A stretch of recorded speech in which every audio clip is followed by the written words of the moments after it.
Happy New Year, guys. I am back. I'm back at the apartment, back into renovated. I wanted to show you guys what's been done already, what I'm planning to do, and just give you a little bit of a run through mid-project. It's always nice to see the before and afters, but I thought you might like to see a little bit of the apartment in progress. So let me show you around. So we left off episode 3 with the wall cabinets having been hung in the kitchen. However, I've got some footage here I thought you might enjoy of the strip out of the carpets and the remaining bits in the kitchen, including these floor tiles, which came up a lot easier than I expected, so I was really pleased with that.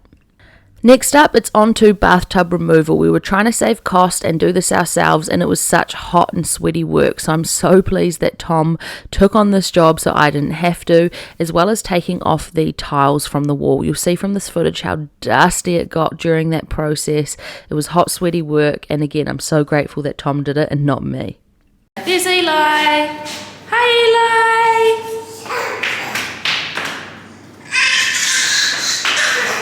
Alright, so it's Saturday, which means we can only work between 8 and 12.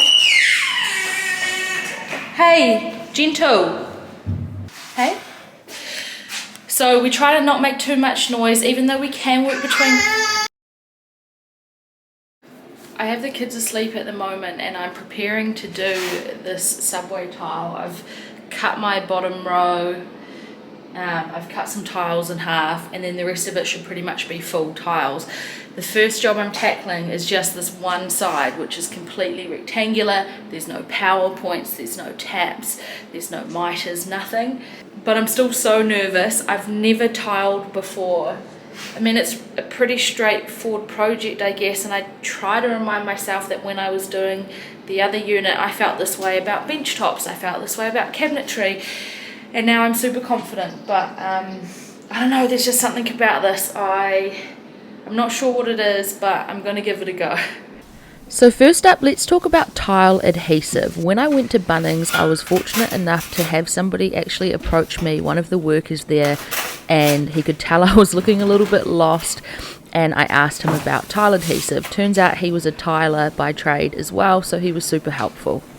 I was aware that you could buy pre-mixed tile adhesive that came in a bucket, kind of like putty, and you didn't have to add any water or make sure it was the right consistency or anything like that.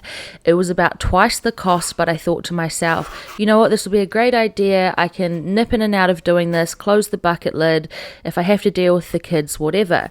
But this guy at Bunnings convinced me. He said, look, if you are able to use a drill and mix this up yourself, you'll find it a lot more enjoyable, less sticky and easier to use. And to be honest, I did. This tile adhesive was really easy. I didn't have trouble with getting the right consistency, and for half the cost I would definitely continue to do this into the future.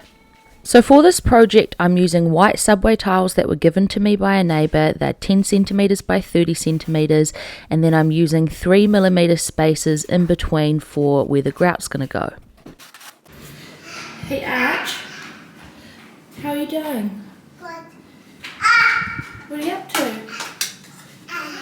Where are we? At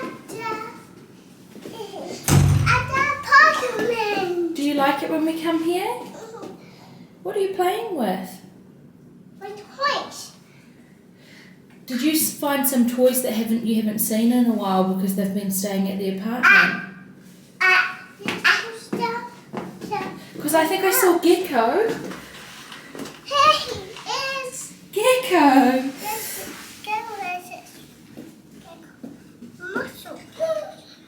Oh, he's got gecko muscles.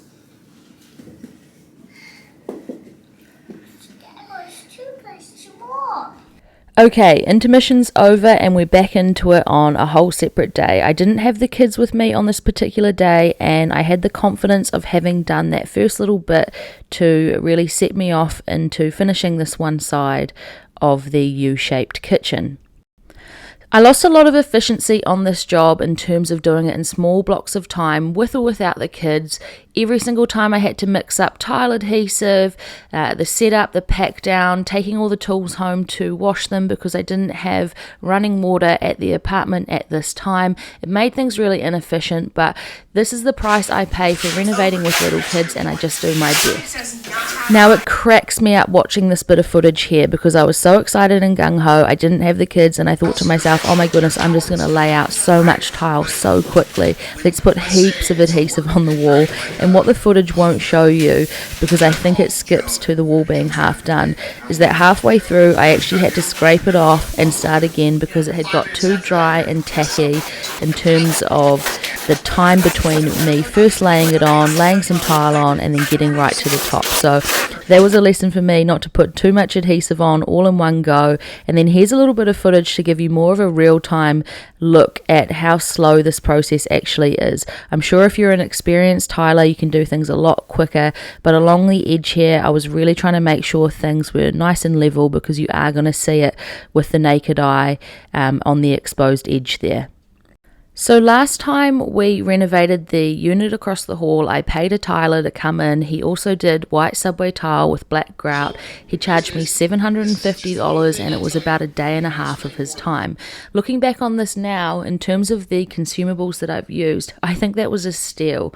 I didn't really do this project on the basis that I was trying to save money, although I did save a couple of $100, I imagine. I did it more on the basis of wanting to learn a new skill. And I'm pleased to say that I would now feel confident in doing this tiling again in future. From the research that I did, I learnt that what you're supposed to do is when you're running your trowel is have all of your tile adhesive grooved in the same direction, and then what you want to do when you place your tile down is actually wiggle it from side to side to make those grooves or channels collapse, and that way you're going to get really good adhesive on the back of your tile and it's going to stick onto the wall really nicely. So that's what I tried to do, always doing it in the same direction and then collapsing those grooves really well.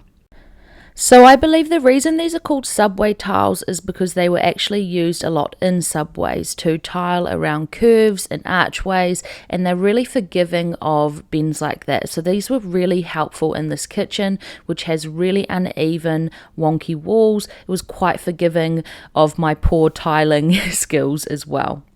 So guys, we've got the reveal coming up of all of the tile finished and on the wall, but I just wanted to take this opportunity to ask if you've enjoyed this video, if you enjoy my content, can you please like this video? It helps push it out to YouTube to other viewers who might enjoy it as well. And if you're not already, please subscribe. I love your support and it means the world to me. Putting these videos together takes quite a bit of time, but I do love and enjoy it, and I'd love to know if you guys feel the same way. So also leave me a comment. I try and respond to as many of them as I possibly can. Okay, so I'm making some good progress on the subway tile. Let me show you. I've moved on to this wall. I've done the final edge here. I haven't put any kind of bead or aluminium thing, but I've put all of the commercial edges facing out and the cut edges facing in. I'm quite lucky as well. Here behind the range hood,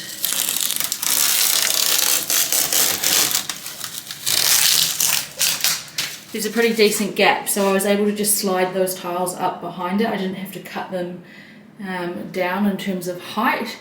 I have finally finished putting the tiles on the wall. Come and have a look. I still need to grout, but it's done.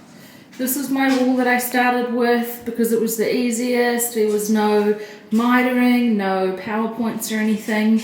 And then here, this was by far the trickiest of all of the walls.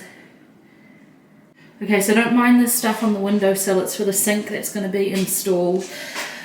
I still need to grout, as I said before, and I'm also going to fill in the miter joins, which I'll show you in a future video.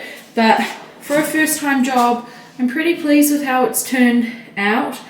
I think I'm going to be bold enough and brave enough to go for some black grout, but we will have to wait and see.